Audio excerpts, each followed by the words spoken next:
বন্ধুরা, আশা করি তোমরা সবাই ভালো আছো। তোমার চ্যানেলে তোমাদের সবাইকে স্বাগতম। তো আজ আমরা আলোচনা করব জিওগ্রাফি থার্ড সেমিস্টার সম্পর্কে। তো আমাদের জিওগ্রাফি থার্ড সেমিস্টারে আমাদের 35 মার্কের প্রশ্ন রয়েছে এবং আমরা সবাই জানি আমাদের সমস্ত প্রশ্ন হচ্ছে এমসিকিউ টাইপের প্রশ্ন এবং এমসিকিউ টাইপের প্রশ্নই কিন্তু তুলনামূলকভাবে বেশি হার্ড হয়। তার কারণ কি? তার কারণ হচ্ছে যে অপশান দেখলেই আমাদের মনে হয় সবকটাই উত্তর। এই জন্য আমাদের যেটা দরকার সেটা হচ্ছে পড়াশুনো করা। যে যত ভালো পড়াশোনা করবো সে তত ভালো উত্তর করতে পারবো। এখন কথা হচ্ছে আমাদের যা সিলেবাস, আমাদের যা সময়, সেই সময়ের উপর দাঁড়িয়ে আমাদের এই সিলেবাসটাকে হাতের মুঠোয় আনাটা কিন্তু খুব চ্যালেঞ্জের ব্যাপার। কারণ অনেক অনেক পার্টস রয়েছে, প্রচুর প্রচুর জিনিস বোঝার বিষয় রয়েছে। এর মধ্যে তোমরা দেখবে আমার চ্যানেলে অলরেডি বিভিন্ন চ্যাপ্টারগুলো সম্পর্কে আমি লাইভ ক্লাস করেছি, যে ক্লাসগুলো চ্যানেল প্লেলিস্টে সুন্দরভাবে সাজানো রয়েছে। জিওগ্রাফি লাইভ ক্লাস বলে, থার্ড সেমিস্টার বলে, সেগুলো একটু বুঝে নিতে হবে। যে জিনিসগুলো বোঝার আছে সেই জিনিসগুলো বুঝে নিতে হবে। যে জিনিসগুলো মনে রাখার দরকার সেই জিনিসগুলো একটু লিখে লিখে বারবার প্র্যাকটিস করতে হবে। বিভিন্ন শর্ট টাইপের প্রশ্নের উত্তরগুলো পড়তে হবে। এবার একটা কথা হচ্ছে, পড়ার সময় বিভিন্ন বিষয় বুঝে বুঝে পড়তে হবে। মানে শুধু একদম গোগ্রাসে আমি রিডিং পড়ে গেলাম, তো রিডিং পড়ে গেলে কিন্তু সেই জিনিসটা বুঝবে না। যেমন আমি একটা প্রশ্ন, ধরো সাপোজ আমি বললাম যে এই প্রশ্নটা কি হবে। ধরো আমি বললাম একটা যে কোনো একটা প্রশ্ন, ধরো আমি যদি বলি যে জোয়ারি শক্তি ফলে মহাদেশের মহী সঞ্চরণ কোন দিকে ঘটেছিল। সাপোজ এই প্রশ্নটা বললাম, পূর্ব পশ্চিম উত্তর দক্ষিণ অপশান দিল। তাহলে আমাকে জোয়ারি শক্তি জিনিসটা কি আমি যদি ভালো করে বুঝে নিই, যে নিচের দিকটা যে খাজ আছে সেই খাজের এখান থেকে এরকমভাবে চাপ দেয়, তাহলে এরকমভাবে যদি চাপ দেয় তাহলে স্বাভাবিকভাবে এই দিকে অর্থাৎ পশ্চিম দিকগুলোতে সরে যাচ্ছে। এই যে ছবি এঁকে যে ড্রয়িং করে যে জায়গাটাকে বুঝে পড়া, তাহলে কিন্তু আমি একবার যদি বুঝে নিতে পারি যে না, এটা জোয়ারি বলের প্রভাবে এই দিকে যাচ্ছে, তাই তো মধ্যাকর্ষণ শক্তির প্রভাবে পূর্ব পশ্চিম দিকে সরে যাচ্ছে। এই যে জিনিসগুলো যদি আমরা বুঝে নিই, স্যার উত্তর দক্ষিণ দিকে সরে যাচ্ছে, তাহলে কিন্তু আমরা যে কোনো প্রশ্নের উত্তর করতে পারবো। এই জন্য বলছি যে আমরা বুঝে পড়বো। এক নম্বর কথা, যে প্রশ্নগুলো বুঝে পড়া যায়। সব প্রশ্ন বুঝে পড়া যায় না। সব প্রশ্নকে বুঝে পড়া যায় যায় না। কিছু কিছু প্রশ্ন অবশ্যই আমাদের এখানে লোড করে রাখতে হবে, কিন্তু একটা বিরাট বড় অংশ কিন্তু আমাদের বুঝে পড়ার পার্ট রয়েছে। আমরা যদি দেখি আমাদের টোটাল সিলেবাসটাকে যদি একটু লক্ষ্য করি, দেখবে আমাদের প্রথম দিকে কি রয়েছে, মহী সঞ্চরণ মতবাদ, বোঝার অংশ, বেশিরভাগ বোঝা, আর খুবই সামান্য পরিমাণ হচ্ছে আমাদের একটু মনে রাখার। দ্বিতীয় চ্যাপ্টার ভূমিরূপ গঠনকারী প্রক্রিয়া, সেখানেও ঠিক তাই। জলবায়ু টোটাল বোঝা, বাড়িমণ্ডল কিছু কিছু বোঝার রয়েছে এবং কিছু কিছু মনে রাখার বিষয় রয়েছে। জীবমণ্ডল টোটালি বোঝার বিষয় রয়েছে আর কিছু কিছু মনে রাখা। তাহলে দেখো, বিশেষ করে আমাদের প্রথম যে পার্টটা আছে অর্থাৎ প্রাকৃতিক যে পার্টটা আছে, এখান থেকে আমাদের 15 মার্কের এমসিকিউ আসবে। তাহলে এই 15 মার্কের মধ্যে কিন্তু আমাদের পরীক্ষাতেও যদি আমরা দেখি, আমাদের বুঝে উত্তর করার যে প্রশ্ন, সেই প্রশ্নের সংখ্যা প্রায় 10টা মতো থাকে, আর 5টা প্রশ্ন হচ্ছে মুখস্থ বিদ্যার উপরে থাকে। যে কারণে কিন্তু আমাদের বুঝে পড়াটা সব থেকে বেশি ইম্পর্টেন্ট জিওগ্রাফিতে ফুল মার্কস ক্যারি করার জন্য। এটা কিন্তু সবার আগে তোমাকে মনে রাখতে হবে। সেকেন্ড পার্টের দিকে যদি আমরা তাকাই, তাহলে আমরা দেখবো কি ইন্ডিয়ান জিওগ্রাফি রয়েছে, সেখানে ভারতের জনসংখ্যা রয়েছে। বোঝার কি কিছু আছে? আমার তো মনে হয় না যে খুব বেশি কিছু বোঝার আছে। হ্যাঁ, লোকেশন ওয়াইজ কিছু কিছু জিনিস বোঝার আছে।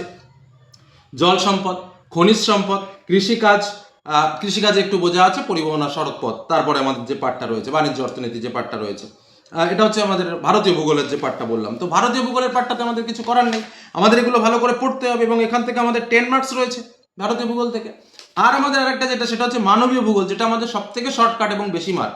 কারণ মাত্র দুটো চ্যাপ্টার, যার মধ্যে জনসংখ্যা জনবসতি রয়েছে, সেখান থেকে আমাদের 10 মার্কস রয়েছে। তাহলে এই পার্টটাকেও আমাকে বেশি করে শর্ট পড়তে হবে। এবং এই শর্ট পড়ার জন্য আমার সবার থেকে কি দরকার? অনেকে বলছে যে স্যার আমার সহায়িকা পড়বো বেশি করে। না, একদম রং ট্রিটমেন্ট, পুরোপুরি ভুল। আমি বলবো একটা সহায়িকা না পড়ে দুটো পাঠ্য বই রিডিং পড়ো, দিনে দুবার করে, সকালে বিকালে খাবার পর। একদম রুটিন করে পড়ো, রুটিন করে পড়ো। আমি তোমাদের এর আগেও বইয়ের নামগুলো বলেছি যে কোন কোন বইগুলো বেস্ট। তবু আমি আরেকবার তোমাদের দেখিয়ে দিই। দেখো, আমি একটা বই দেখাবো না আজকে, আমি অনেকগুলো বই দেখাবো। একটা হচ্ছে যেটা আমার কাছে খুবই প্রিয় বই এবং আমার খুব ভালো লাগে এই বইটা, সেটা হচ্ছে সমরেন্দ্র মোদকের বই, বিবি কুন্ডান গ্র্যান্ডসনের বই। বইটার দাম কত কে জানে, দেখতে হবে। বইটার দাম রেখেছে তোমার 330 টাকা, একটু কম সময়ের মধ্যে পেয়ে যাবে। আর বইটা খুবই ভালো, খুবই ভালো বই। আরও একটা বই আমি তোমাদের বলছি, যেটা তোমাদের কাছে খুবই প্রিয় বা অনেকের কাছে আছে, রায়ান মার্টিনের ভূগোল বই। এটাও কিন্তু খুবই ভালো লেগেছে। বই অনেক আছে, তার মধ্যে আমি 2-4টে দেখাচ্ছি জাস্ট। এটাও কিন্তু খুবই ভালো বই, স্ট্যান্ডার্ড লেখা। এবং এর সঙ্গে তোমরা একটা সেই ছোটো ছোটি বই পেয়ে যাবে, যেটার মধ্যে শর্ট কোশ্চেনগুলো মানে ওই 60-60 যেটা বলছে সেটা রয়েছে। এই বইটার সঙ্গে ফ্রি দেওয়া হয়। এটার তোমার দাম পেয়ে যাবে, এটারও 330 টাকা দাম রয়েছে। খুব সুন্দর বই, এটা তোমরা হেল্প নিতে পারো। একটা বললে দুটো বই পড়ো। তারপরে দেখো আরেকটা বই আমি তোমাদের দেখাচ্ছি, যেটা থার্ড সেমিস্টারের ক্লাস 12-এর। এটা হচ্ছে তোমার অধ্যাপক অরুণভ মিশ্র আর রামকৃষ্ণ সেনের, এটা প্রান্তিক পাবলিকেশনের বইটা, কিন্তু খুব ভালো। এটার দামও কিন্তু 330 টাকা। তো এখানেও কিন্তু একদম তথ্যভিত্তিকভাবে খুব সুন্দরভাবে পাঠ ভিত্তিক কিন্তু আলোচনা করা রয়েছে, যেটা তোমাদের উপকারে লাগবে। আমি আরও একটা বই দেখাচ্ছি, যেটা আমার এটাও ভালো লাগে এই বইটা। সেটা হচ্ছে মানে খুব থিমেটিক লেখা, 19 আমার এনার খুব বইটাও খুব ভালো লাগে, যেটা হচ্ছে তোমার বাণী সংসদের, এটাও কি বাণী সংসদের? হ্যাঁ, এটাও বাণী সংসদের। তো এই সংসদ ভূগোলিকা, যেটা কানাইলাল মণ্ডল ও আলোকনাথ মণ্ডলের লেখা, এই বইটাও কিন্তু অবভিয়াসলি খুবই ভালো। শর্ট টাইপের গুলো আলাদা করা রয়েছে। তো আমি বলবো এই যে 4টে বই আমি দেখালাম, আরও রয়েছে, অজিত সেনের বইটাও রয়েছে, সেটাও খুবই স্ট্যান্ডার্ড বই, কোথায় যেন রয়েছে। তো যাই হোক, এরকম অন্তত একটা বা দুটো বই, একটা বই বলবো না আমি, ন্যূনতম দুটো বই বলছি, ন্যূনতম দুটো বই কিন্তু প্র্যাকটিস করো। দেখো, নোটস পড়ে শুধুমাত্র শর্ট কোশ্চেন পড়ে যদি কেউ মনে করো যে আমি জিওগ্রাফিতে ফুল মার্কস পাবো, এটা তার ভুল ধারণা। একদম পরিষ্কার পরিচ্ছন্ন কথা। শুধুমাত্র শর্ট পড়ে, কারণ শর্ট তুমি পড়বে এক, প্রশ্নটাকে ঘুরিয়ে অন্যরকম ভাবে আসবে। জিওগ্রাফির কোশ্চেন ওপেন প্রশ্ন খুবই কমই আসে, কিন্তু টেকনিক্যাল কোশ্চেন প্রচুর পরিমাণে আসে। যার জন্য যে প্রশ্নগুলো পড়বা, ছবি এঁকে লিঙ্ক রেখে সুন্দরভাবে বুঝে তার উত্তরগুলো করার চেষ্টা করতে হবে, তাহলেই কিন্তু তুমি ফুল মার্কসটা পাবে। আর কিছু তো তোমাকে মুখস্থ করতে হবে, একদম আমি কিচ্ছু মুখস্থ করবো না, সেটা কিন্তু হবে না। কি বললাম বোঝা গেল? এইভাবে এগিয়ে চলো। চ্যানেলের লিঙ্কটা, যেটা প্লে লিস্টের লিঙ্ক রয়েছে, যেখানে আমার লাইভ ক্লাস রয়েছে, তার লিঙ্কটা ভিডিও ডেসক্রিপশন বক্সে দিয়ে দেবো, তোমার খুব উপকার হবে তোমাদের, এটুকু বলতে পারি। আর লং প্র্যাকটিস, যে যত ভালো করে প্র্যাকটিস করবে সে তত ভালো মার্কস পাবে। কোনো কিছু বুঝতে যদি অসুবিধা হয় অবশ্যই কমেন্ট সেকশনে এসে কমেন্ট করো, চেষ্টা করবো সেই নিয়ে এক্সট্রা কোনো ক্লাস যদি তোমাদের সামনে দিতে পারি সেগুলো ক্লাস করে দেওয়ার অনেক অনেক উপকার হবে তোমাদের, এটুকু বলতে পারি। আর ভালো করে পড়ো, পাঠ্য বইকে রিডিং পড়ো, পাঠ্য বইয়ের উপর জোর দাও, বারবার বলছি পাঠ্য বইয়ের উপর জোর দাও।